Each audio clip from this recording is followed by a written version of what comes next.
Hello, it's Dr. Stacy Francis, and today we're going to talk about the digestive journey. We're going to start with the mouth, and we're going to talk all about the entire digestive tract, from the mouth, the esophagus, the stomach, the small intestine, and the large intestine. The digestive tract is for converting food into nutrients. It's for breaking down toxins and releasing waste. The mouth has many uses. It's for ingestion, receiving and breaking down food into smaller pieces that can be swallowed and digested. It's for taste because the mouth contains taste buds that enable us to taste and enjoy different flavors. Saliva production, so important. The mouth produces saliva, which is important for moistening and lubricating food, making it easier to swallow. It also contains enzymes that start the process of breaking down food and helps prevent tooth decay. Protection. The mouth plays a protective role by filtering out harmful bacteria and particles that can enter the body through food and drink. Saliva contains antibacterial compounds that can help prevent infections in the mouth and the throat.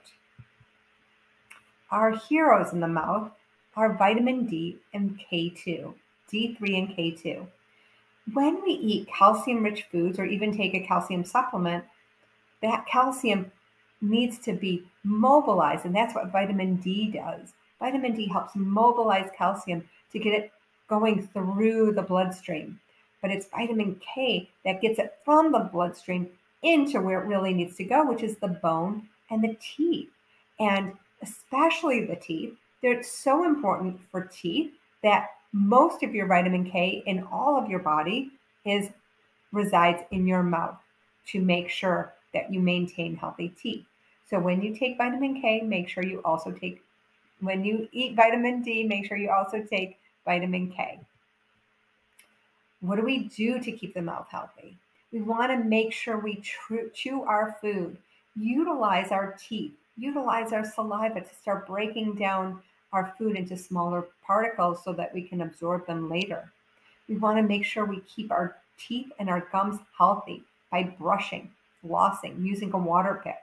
It's really important because when there is problems in the gum and gum disease, it can be a direct access to bacteria to the heart, and that's very important to know to keep your teeth really healthy. And not using any mouthwash. Mouthwash is very drying and it kills off good bacteria in your mouth. Let's move on to the esophagus. The esophagus is a muscular tube that connects the throat to the stomach.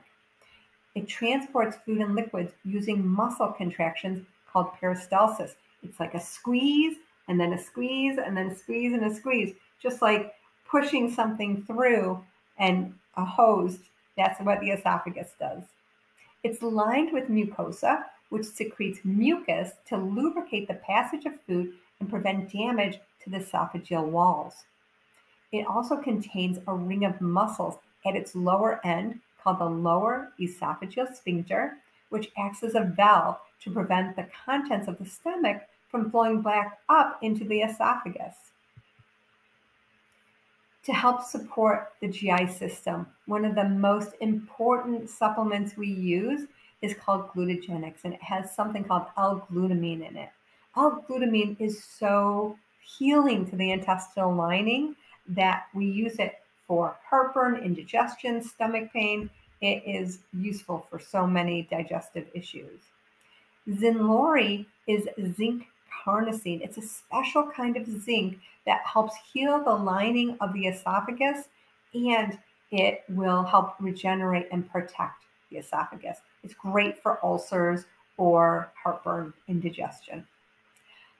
Ultra GI Replenish is an all-over body food that is a protein-rich medical food that helps provides nutrients that help heal and maintain gut function. It has some L-glutamine in it as well because that is so healing, but it also has protein and amino acids, and it's really good to help repair the GI system if there is a problem. Things to do. Avoiding alcohol. Alcohol is very drying and actually can cause irritations in the esophagus, causing little tears that can can bleed, and you might not even realize it until it's too late. That's especially a problem with people who overuse alcohol or are alcoholics. Eating smaller bites is important so that you don't get food stuck in your esophagus. Let's move on to the stomach. The stomach breaks down food into smaller particles and mixes it with digestive juices, hydrochloric acid, and pepsin. And it does this into a mixture that's gradually released into the small intestine for further digestion and absorption of nutrients. So it breaks it down, breaks it down, breaks it down, and then what's left is a lot of nutrients, and it slowly releases into the small intestine. It stores food for several hours, allowing the digestive system to gradually process it. And it helps to kill harmful bacteria and other pathogens that may be present in the food, protecting the body from infection. Your stomach acid is your first line of defense. It is there to break down food, but also to kill off any microbes that might be in your food before it becomes an infection in your body. We're always asking, is there too much stomach acid or not enough? Gastroesophageal reflux disease, or GERD, is when the pH of the stomach, it's when food goes back up into the esophagus with stomach acid, or just stomach acid goes up into the esophagus, and it burns the lining and causes irritation. When the pH of the stomach is not low enough, the valves don't close. So the pH of the stomach needs to get low enough to close the lower esophageal sphincter and the pyloric sphincter in the bottom. When you don't have enough stomach acid from taking anti-acid drugs or acid blockers, or as we get older, we have less stomach acid, or we have nutrient deficiencies, like you need zinc and iron and B vitamins to make enough stomach acid. If you don't have these, then you're not getting your stomach acid concentration, the pH low enough to close those valves. When those valves stay open and you're eating food, that acid can come up and get into the esophagus where it burns and irritates the lining, and that is what we call GERD. But it's not usually too much stomach acid, it's usually not enough stomach acid. And so we need to figure that out before you go on an acid blocker. Supplemental support is often giving you what you need for your stomach, which is stomach acid, or HCl, hydrochloric acid, and pepsin. It's also necessary to have the nutrients you need to make stomach acid yourself. Vitamin C and iron, we call it Ferrosorb. It's a very absorbable iron that doesn't cause a lot of GI distress. Iron is necessary for stomach acid production. And also having B vitamins, specifically B12 and B9, also called folate. And we use a product called Intrinsic B12 folate because it's methylated for the people that can't methylate properly, about 40% of the population. There is a stomach acid challenge, and this test can help determine whether you have an appropriate amount of hydrochloric acid in your stomach for optimal digestion. It's by introducing a hydrochloric acid supplement, betaine hydrochloride, with your largest meal, steadily increasing the dosage each day until you feel a warm sensation right in your chest. And it's felt when you feel that, then every meal after that, you decrease by one pill until you don't feel that. And that's the appropriate amount of stomach acid for optimal nutrient absorption. You want to do this test only under the care of a functional medicine practitioner, and do not do this test if you have ulcers, because we don't want that acid to hit the ulcer, and that would be really painful. Or if you're currently taking antacid medications, because it's kind of offsetting. So that we do under the care of a physician. Things to do to help keep a healthy stomach is 1, relax before eating. Please remember that when you're stressed out, your primal brain is taking over and says, if there's danger, we need to take all our blood flow, all our energy from the digestive tract to our heart, lungs, and muscles in order to fight or flight. Fight or flight state is our stress mode, it's our protective mode, it's our deadline mode. It's when we're stressed out, but that's when our GI system isn't producing stomach acid.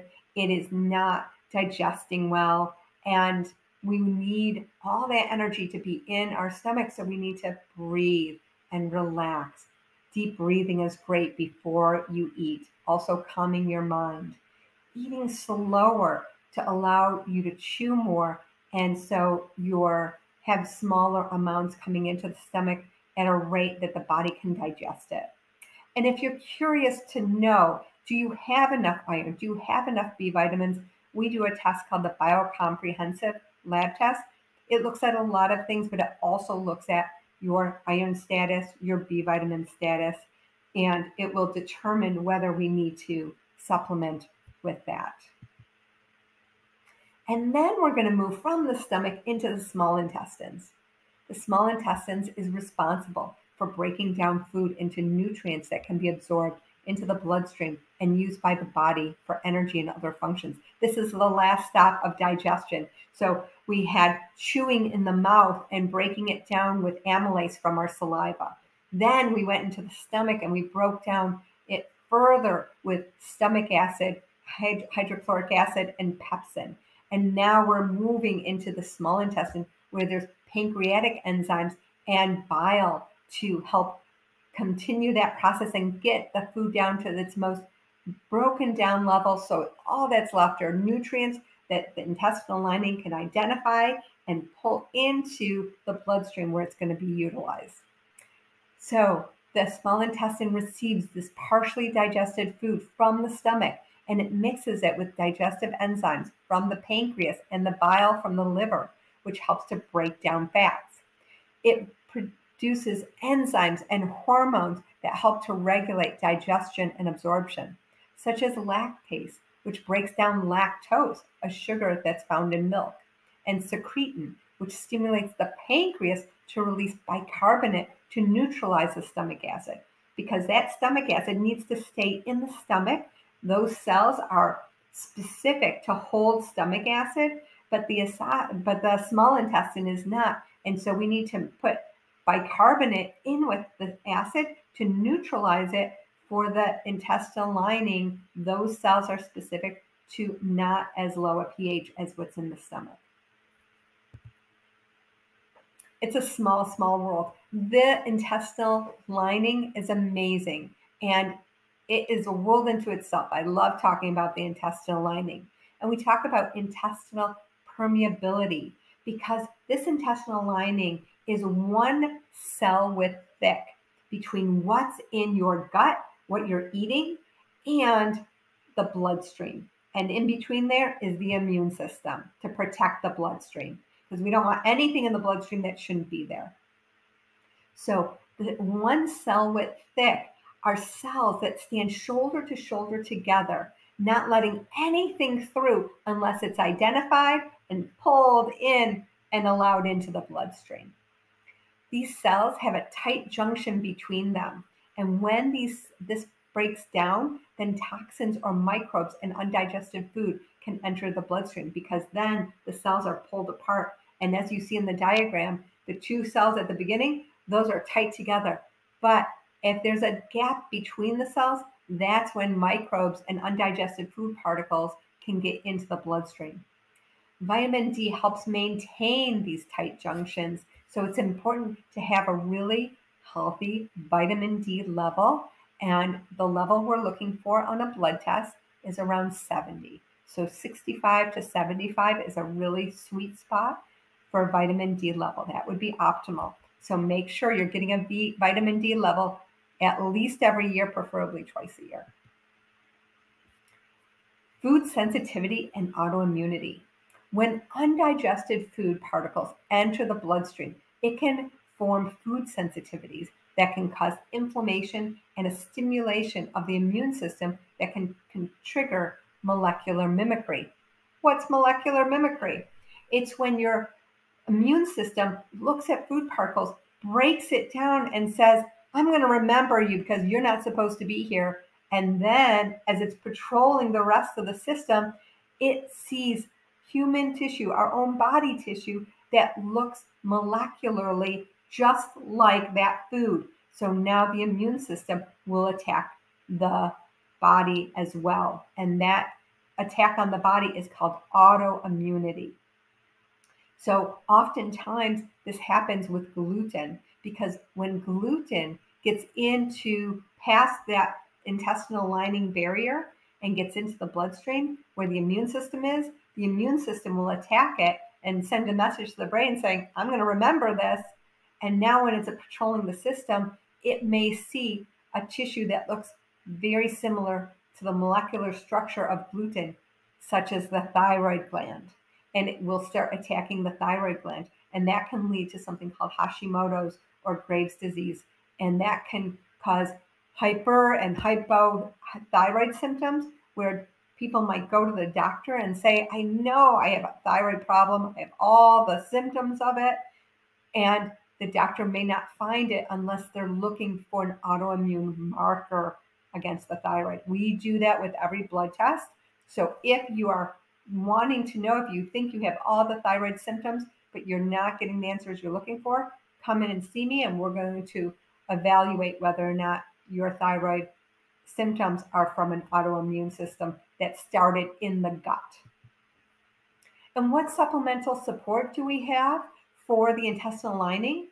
Well, for support itself, we have something called Gluten Digest that helps digest gluten before it actually hits the immune system. And so with people that have gluten sensitivities, not a gluten allergy, but a gluten sensitivity, for some people, if you know you're going to be exposed, we can give you the supplement that makes it safer and you may not have as severe a reaction. Another one is endorphin, which helps heal, helps the immune system build up so that you don't have as strong a reaction to some sensitivities. Then there's digestive enzymes like Biogest or Digestzyme. These are products we use to help the body digest food better. And lipogen or bile salts if you're having trouble breaking down fats. How would we know these things? Is when we do a stool analysis. If you have a lot of GI issues, we might do a stool analysis to determine, do you have enough components to break down your food? And we would know that because if there's too much protein in your stool, we know you're not breaking it down properly. If there's too much fat in your stool, we know you're not breaking it down properly. And we know how to supplement you based on that. And it's so important to identify food sensitivities and avoid them. I do muscle testing in my office, but there are also different ways that we can do it. The best way is an elimination diet by eliminating the top allergens or the ones you think are irritating you for a period of time. And then we reintroduce them to see if the symptoms that have gone come back.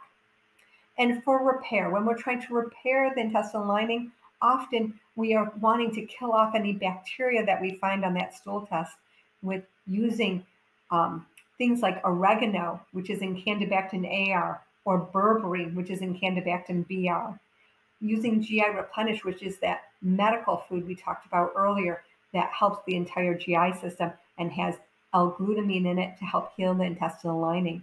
And sometimes we use Probioplex when we have that leaky gut, when those cells have pulled apart, and we want to pull them back together. Also, always important, remember vitamin D and vitamin K. And what do we do to keep this healthy? We do muscle testing for food and even topical products, because remember, your skin is very absorbent, and what gets on your skin can get inside you as well. And so we've taken people off their shampoos, their conditioners, because it causes irritation in their whole system. Some of them are endocrine disruptors that can disrupt their hormonal balance. Another test we do is that stool test that is called the GI effect stool test. And that's where we identify so many different things. We can look for bacteria, we can look for viruses, we can look for parasites, and it tells us if you're breaking down and if you have enough good bacteria in your gut. We want to avoid antibiotics because antibiotics kill off that good bacteria and it can cause irritation and oftentimes yeast infections. And we want to avoid non-steroidal anti-inflammatory drugs because these are things that interfere with the lining of the intestines and cause irritation. And if we can go off of them, that can be one of the steps to healing. The last place we're going to go is the colon. It is your large intestine. This is where we absorb the water and electrolytes such as sodium and chloride and potassium. This helps to consolidate the feces and prevent dehydration. As the undigested food material moves through the large intestine, water is absorbed and the material becomes more solid, becomes feces. It's home to beneficial bacteria. Your colon is where all the beneficial bacteria, your microbiome, resides and should stay. This helps break down some of the undigested food and produce certain vitamins, such as vitamin K and B vitamins. Storage the large intestines is where we store the feces until we eliminate them. What I want you to know about the large intestine and it's holding the good bacteria is that if that good bacteria backs up into the small intestine, we might get something called SIBO, small intestinal bacterial overgrowth. And sometimes that happens if our transit time, digestion process, that peristalsis goes too slow. We have slower mobility. And it can happen if the bacteria gets pushed from the colon into the small intestine through the ileocecal valve. So we look at that and we identify that usually with a breath test, because if good bacteria is in the wrong spot, it's usually higher up in the digestive system, and we can detect it through the breath. In the GI system, there is an enzyme called beta-glucuronidase. When levels of beta-glucuronidase are too high, the bond between the carrier and all the toxins that we're pulling through the GI system and pulling out, like xenoestrogens or estrogens that look like estrogen but are just give a really strong reaction, like BPAs and parabens and phthalates. And beta-glucuronidase in too high amounts in the GI system can break that bond, and the toxin that was on its way out can get reabsorbed, and we don't want that. Supplemental support for the colon for diarrhea would be something like Colon Plus. It has peppermint and it has soothing things in it. It also has fiber to help bulk up, to help with the colon and its elimination. And identifying microbes. It's always important to find out, do we have parasites? Do we have bacteria in the gut that we need to remove? Grapefruit seed extract is a wonderful antibacterial. I always recommend it if you're going to Mexico or a place that has a different kind of GI issues, and like Montezuma's Revenge, things like that. You want to take grapefruit seed extract for like a week before and during your stay there, and it can decrease your risk of any diarrhea-like diseases. Charcoal and binders can help bind up toxins. If you've had food poisoning, oftentimes in the hospital, they'll give you a drink of charcoal to help grab onto those toxins and get it through the system. For constipation, we want to increase fiber in some cases, but not always, because sometimes fiber will just cause backup even more. So my favorite product is called Mago7. We have a few different kinds of magnesium, but magnesium oxide doesn't absorb it all. It doesn't do all the wonderful things for your body, but what it does do is it pulls water from your colon back into the colon so that you can have a bowel movement.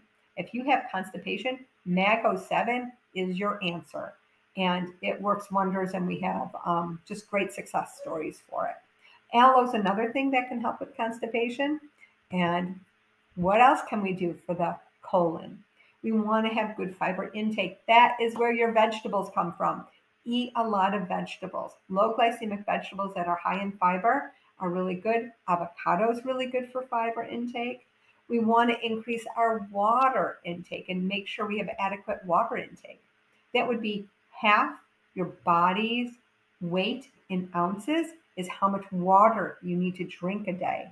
And then fermented foods. Let's get good bacteria back in the colon by eating fermented foods like sauerkraut, kimchi, kombucha, kefir. These are things that are fermented. Even fermented pickles are great to have and supply the GI system with good bacteria, the colon with good bacteria. You can also take supplements. There are so many different probiotic supplements that I recommend you come into the office and get muscle tested for the different supplements so that we can determine which one is specific for you. And if we're having a phone consult because you're out of state, then we talk about what your symptoms are and we correlate it to a appropriate probiotic for you. I hope that's helpful. That is the presentation of the digestive journey. I hope that was helpful. I hope you got something from that. Please let me know if there's any questions you have. I'd love to answer them. Reach out, come in for an appointment if you need some help with that journey.